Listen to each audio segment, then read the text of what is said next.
कभी कभी हम लोगों को ऐसा महसूस होता है कि गंगा स्नान करने के बाद भी हमारे पाप नहीं मिटे। हमें ऐसा क्यों महसूस होता है?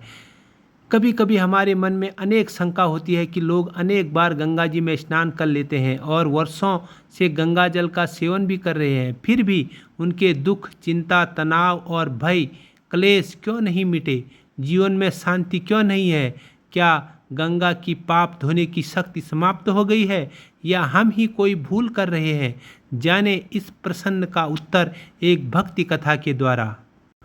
पुराणों में गंगा जी की अपार महिमा बतलाई गई है। जैसे गंगा वह है जो सीढ़ी बनकर मनुष्य को स्वर्ग पहुंचा देती है, जो भगवत पद को प्राप्त कर देती है, मोक्ष देती है, बड़े बड़े पाप हर लेती है और कठिनाइयां दूर कर देती है। मनुष्य के दुख सदैव के लिए मिट जाने से उसे परम शांति मिल जाती है और वह जीते जी जीवन मुक्ति का अनुभव करने लगती है। गंग सकल मुद मंगन मूला, सब सुख करनी हरनी सब सूला। तुलसीदास जी ने लिखा है।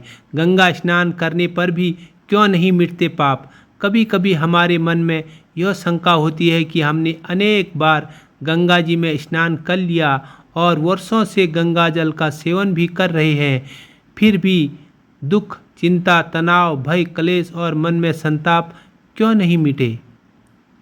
ऐसा हमें क्यों महसूस होता है? हमारे जीवन में शांति क्यों नहीं है?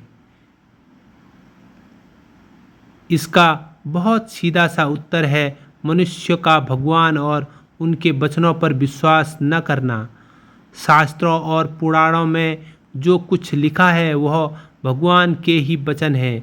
यदि हम तर्क न करके पुराणों की वाणी पर अक्षरशः विश्वास करेंगे तो उसका फल भी हमें अवश्य मिलेगा। ध्यान रहे, देवता, वेद, गुरु, मंत्र, तीर्थ, औषधि और संत ये सब श्राद्ध विश्वास से ही फल देते हैं, तर्क से नहीं।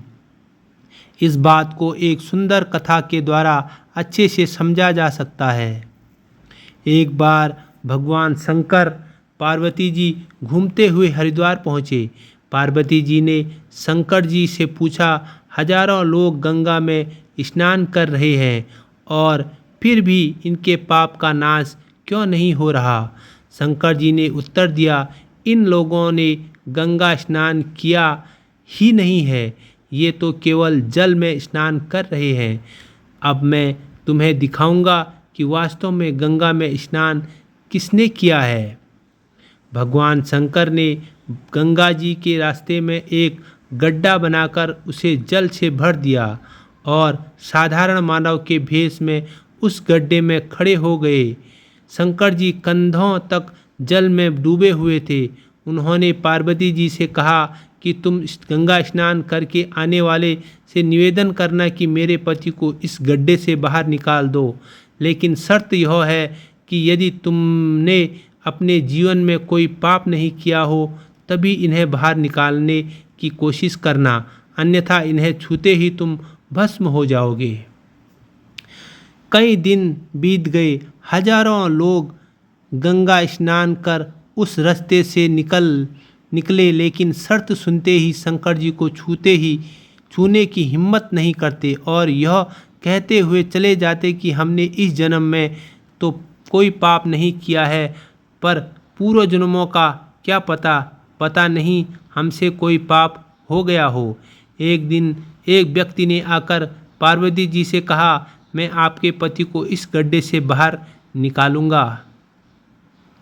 पार्वती जी ने पूछा, क्या आपने कभी कोई पाप किया है?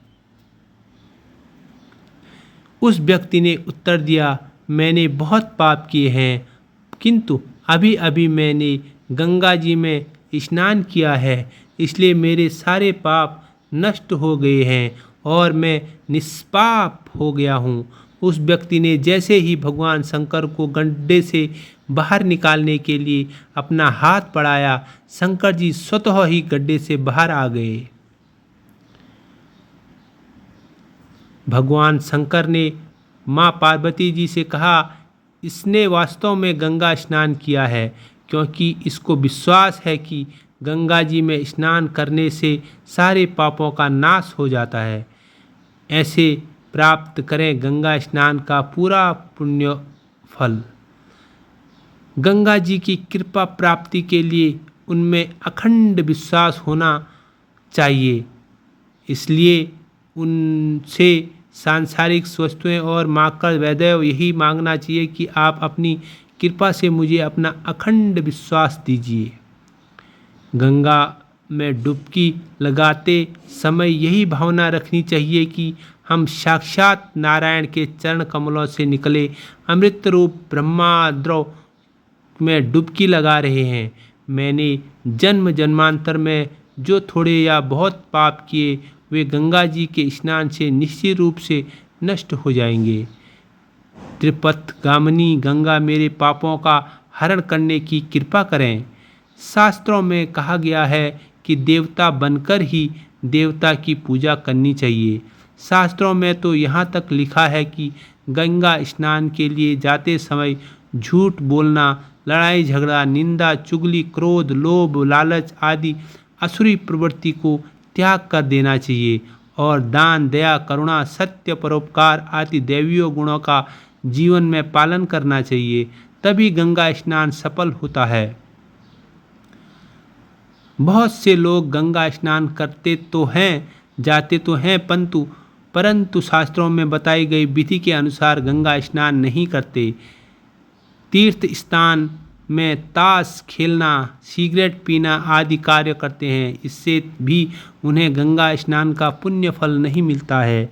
लोगों के पापों को धोती रहने वाली गंगा जी को अब ऐसी पुण्यात्माओं की प्रतीक्षा है जो गंगा में अपने पाप धोने नहीं वरन पुण्य समर्पित करने आए। दोस्तों, ये वीडियो आपको कैसी लगी ज़रूर लिखना। धन्यवाद।